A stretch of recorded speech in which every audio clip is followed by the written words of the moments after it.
Hello, and how's it going, everybody? I feel like I'm about to record a freeze video for y'all today, but today I'm actually going to give y'all my thoughts on the new Ocelotl hero. Ocelotl, I'm not really sure which one it is. It's usually confusing with these names, like Black Prior, Voidager for BP, but I'm just gonna call him Ocelotl because that's what I think. Anyway, I just streamed the Warriors Den.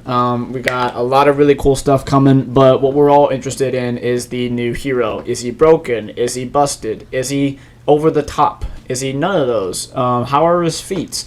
And I'm going to give you all my thoughts on it right here, because my Twitch stream, it was my first one. It was done on my laptop, and it was not the best quality. So if y'all don't want to watch that, y'all have this. So I'm going to give y'all my thoughts real quick. So the moveset, it's like Medjai's moveset. It's a whole light heavy combo, infinite string that he has. He has unblockable heavy finishers. His in-chain lights are 400 ms. His startup lights are 500.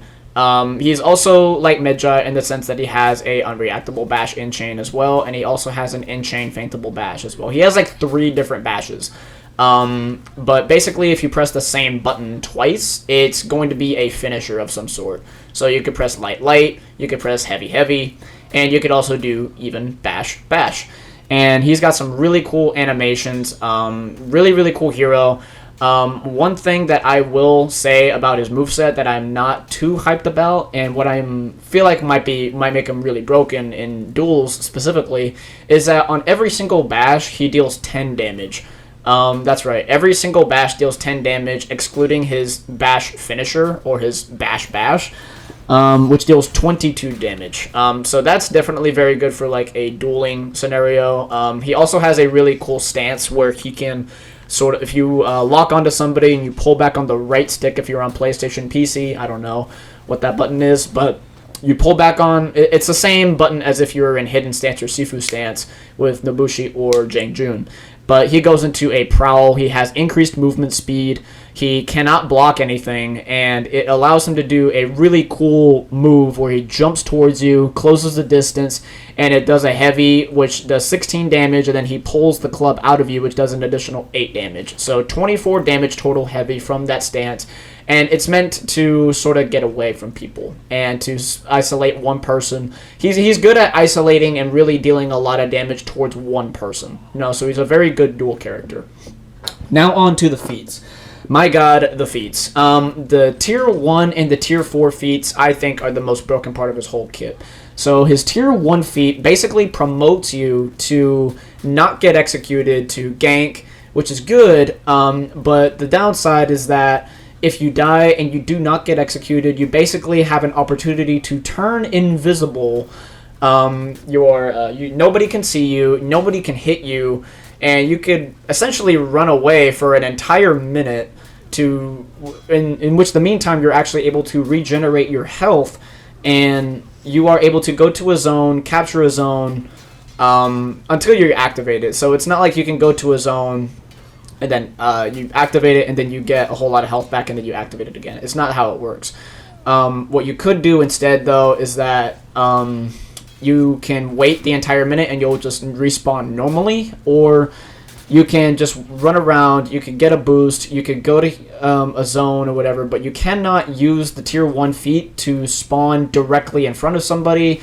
You have to be a certain distance away from them in order to be able to use it. You also, actually no, that's about it. But you basically, it resets every time you die. Or not even every time you die, I guess. Maybe it is, but anyway, you just have to see it. I'll see if I can get some clips in here to show y'all, but it's broken. Tier 2, basically, if you kill an Ocelotl hero, specifically an Ocelot, so the devs have said, so JC has said, then they get a damage debuff towards them, and everybody can see them. So it really directs attention towards one person who has killed you.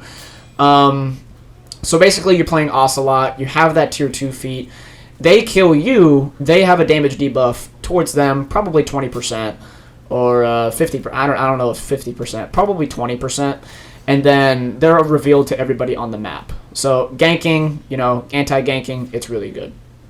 Next, you also have a tier 3 that is essentially like Bloodlust. So basically when you kill an enemy hero, you have an increased damage boost, and you also have increased movement speed. I also did not mention that you have increased movement speed in the tier 1 feat if you die as well. So you have increased movement speed, you're invisible, and you can run away, you can heal, you can get a boost, and do all this stuff. But that's not all going to get activated unless you activate the feat.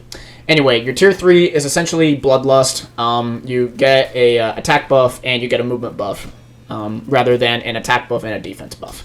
Now, your tier 4 is, for all you Mortal Kombat lovers out there, it is basically Scorpion's get over here move, where he has a spear, he throws it, it pulls you towards the Ocelotl, dealing massive bleed damage. Yes, there is bleed damage with the hero.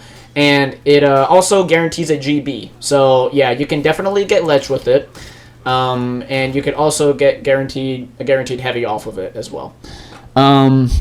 Which is hilarious. It's awesome. It's really cool. I do think that he is a little bit overtuned in terms of, like, I guess, like, sort of like the 1v1 potential. He's definitely going to be a very strong duel character. I can definitely say that. He also is going to be definitely a tactician. He's going to be very tactful. So, like, in ganks or whatever, in 4v4 modes, if he dies, he can do a tactical retreat, if you will, and sort of run away, go heal up, go capture a zone or whatever, and sort of come back into the fight. The reason I'm really, like, apprehensive and worried about this feat being absolutely overpowered is because I just don't know how, like, the whole death is going to work in elimination. I think it's going to be absolutely broken in elimination with this feat alone.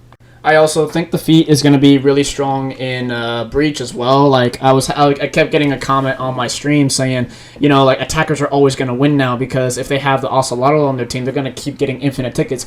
I have no idea how that's going to work in-game because in elimination, if you die twice, then you're done. But with the Ocelotl, like, tier 1 feat alone, I'm really harping on this tier 1. If you really have the tier 1, can you just have infinite lives? Like, I really just don't understand how it works. But anyway, we just have to get into the game with this Ocelotl. We have to get in some matches to see how strong he really is. I'm most definitely going to be uploading content, playing with him. So when he comes out next week on the 27th, if y'all want to keep an eye out for that as well. Going to be fighting him with my Warden. Probably not going to be playing against actual people in elimination. Or maybe I will, just to show y'all how probably ridiculous he's going to be. But anyway, thank you so much for tuning in to the stream. For those of you who did show up, I apologize for the quality, but I promise that I'm going to get better quality stuff later, and it's not going to look so choppy and laggy. But if you want to go check it out, you can go check it out at jdoge845. I stream every Monday through Friday from 12 to 2 Pacific Standard Time. We also have a Discord, which I'll leave a link to at the end of this video after it's done rendering. And let me know your thoughts on the Ocelotl hero if you did see another stream like Havoc stream or Kenzo stream or something like that. Anyway, have a great day, y'all, and I will catch you guys and gals and brewskis and brewskets in the next episode. Peace! Oh yeah, also we are rep 35 with Warden now, halfway to rep 70, so stay tuned for more awesome streams on my way to rep 70. Keep being awesome, y'all.